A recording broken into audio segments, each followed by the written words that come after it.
So now we're going to take a look at some neck diagrams, and we're going to identify every single one of these classic chord shapes. All right, so we're going to do a lot of slides, starting with what I would call the DC shape. And if you look at this image, you'll see how the D major chord shape is encircled, and then you'll see the classic 3 strings of the C shape that you use your fingers to make the C chord with. Well, we're not just going to call that the C chord shape. We're going to call it a D and C shape because it has both of them combined. We go to the next slide, and you can see I'm on the 3rd fret, and I'm still playing a C major chord, but now I'm using the A shape to do it. On the 5th fret is the classic A major chord shape that you use to play A major with, but now it's become a C major chord because we're up the neck.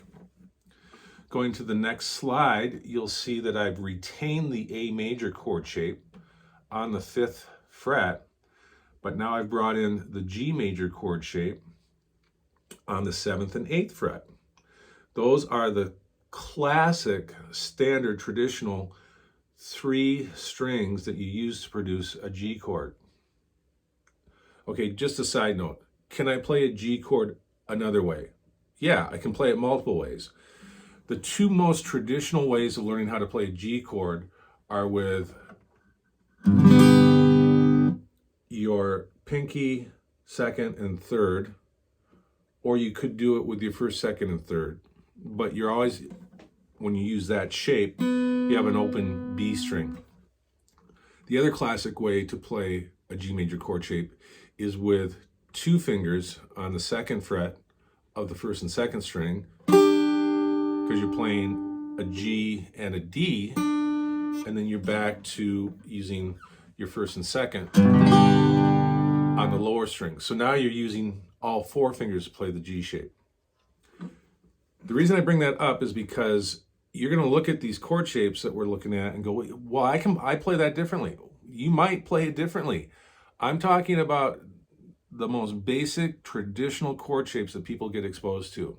So if how you've learned it is a little bit different, don't sweat it, all right? Just know that we're trying to cover all of our bases, and this will make sense as we get into more videos about defining everything that's inside these chord shapes. All right, so now let's take a look at the next major 2 traditional chord shapes, the F shape and the E shape. And as you can see, if you look on the next slide here, you'll see that I've brought in on the 8th fret string 6, 2, and 1, and I've encircled the F shape on the first 4 strings, and I've encircled the classic E shape on strings 3, 4, and 5.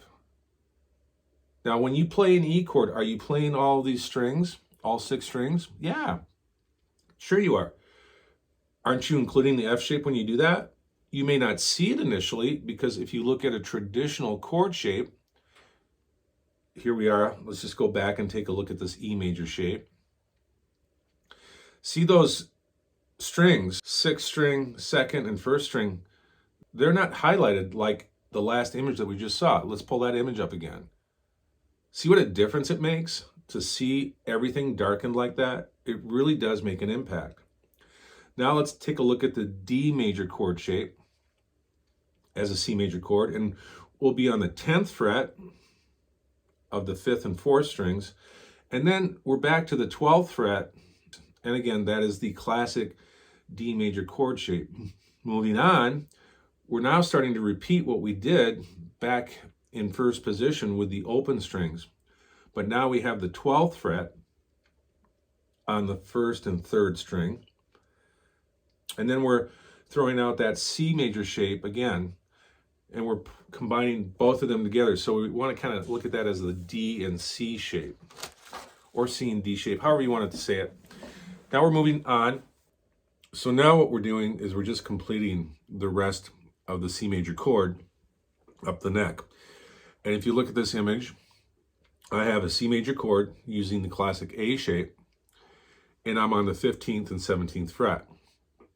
Then we go to the next major shape, which we could call the A-G shape, because we have both the classic A shape and the classic G shape playing on the 17th and 20th fret. Well, I should say 17th, 19th, and 20th fret. Lastly, we're on the 20th fret using the F and E shape. So that's 20, 21, and 22. Okay, are you going to actually play those chords way up there? No. You could play a portion of them, but the reason I wanted to do this is to get these shapes all the way up the neck so that we have this mindset of, I have access up here. I have stuff I can do up here. If I'm way up here and I'm here, here, and here, and here,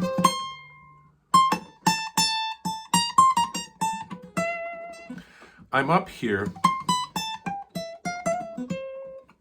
Am I going to play a chord up here? No, I might be playing some solo work up here.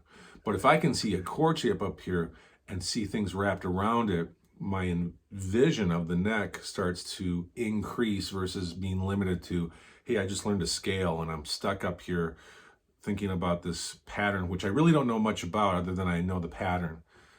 Knowing a pattern is great, but when you know what's inside the pattern, in other words, what is a root? What's a 2, 3, 4, 5, 6, 7? You know, if I'm in a minor mode, what is a root 2, flat 3, 4, 5, flat 6, flat 7? If I know that stuff, it gives me a foundation that I can continually manipulate and build off of. And that's really what we're doing with this stuff. We're getting to the point where you're aware of this, you see it, and we tie it all together. Remember, we're going to tie chords and scale notes together as one organic whole. And again, that's something that I have not seen put together in a teaching series in detail the way this series does. All right, so the next video into a lot more of looking at the details of how these notes are all put together and where the roots reside, thirds and fifths reside. Again, this is a process, all right? It may seem like a lot of information when you first look at this, but you have the opportunity to come back and look at this again and again and again, and the more you do, the more this is just going to start to make sense. Remember, if you practice something, it eventually becomes simple to you, and when something is simple, you get it. We just want to make it as simple as we can in the process of discovering this stuff. And that's the whole goal of this, okay? So, hey, thanks for watching. Hey, hit the subscribe. If you're looking at really getting a handle on this, go to Amazon, get the books. They will have a huge payoff down the road. I've seen it, been teaching almost 20 years. It works. It's really cool when it does, okay? Guys, take care, and we'll see you in the next vid. Thanks for watching this video. Again, I'm Phil Olson. To purchase the Awesome Guitar Series, click on the link below. It'll take you to Amazon. You can see full descriptions of each one of the volumes. After you've made your purchase and you receive them, go home and practice.